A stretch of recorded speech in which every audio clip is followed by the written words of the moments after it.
Kemudian Kementerian Imigrasi dan Pemasyarakatan juga berkewajiban dan berkeinginan untuk terus meningkatkan pelayanan publik di bidang keimigrasian, terutama juga berkaitan dengan pengamanan lalu lintas orang masuk dan keluar wilayah negara Republik Indonesia,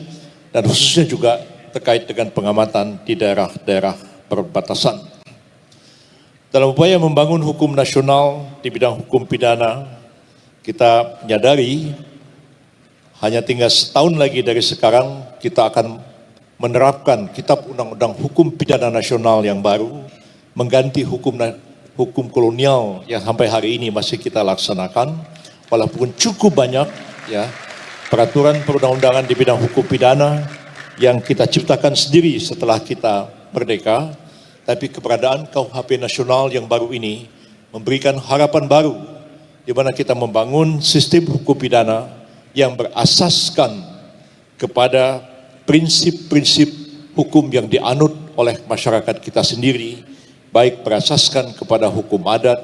hukum tradisi, hukum Islam yang berlaku di tengah-tengah masyarakat yang diadopsi dan ditransformasikan ke dalam hukum pidana nasional kita. Dalam waktu yang singkat setahun ini, pemerintah harus menyelesaikan 5 undang-undang untuk melaksanakan ketentuan-ketentuan di dalam Kitab Undang-Undang Hukum Pidana Nasional yang baru,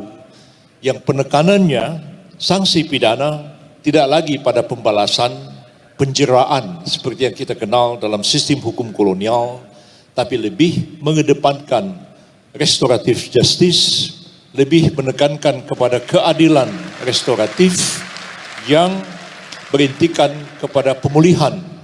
hak-hak dari korban dan terciptanya perdamaian, ketentraman, dan kemudian keadilan di tengah-tengah masyarakat. Restoratif justice bukanlah sesuatu yang baru dalam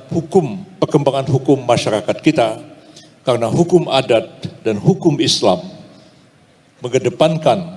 adanya aspek restoratif di mana para pihak disuruh untuk bermusyawarah, berdamai, mencari jalan tengah, menyelesaikan konflik. Kalau tidak bisa diselesaikan, baru norma-norma hukum pidana dipaksakan oleh negara.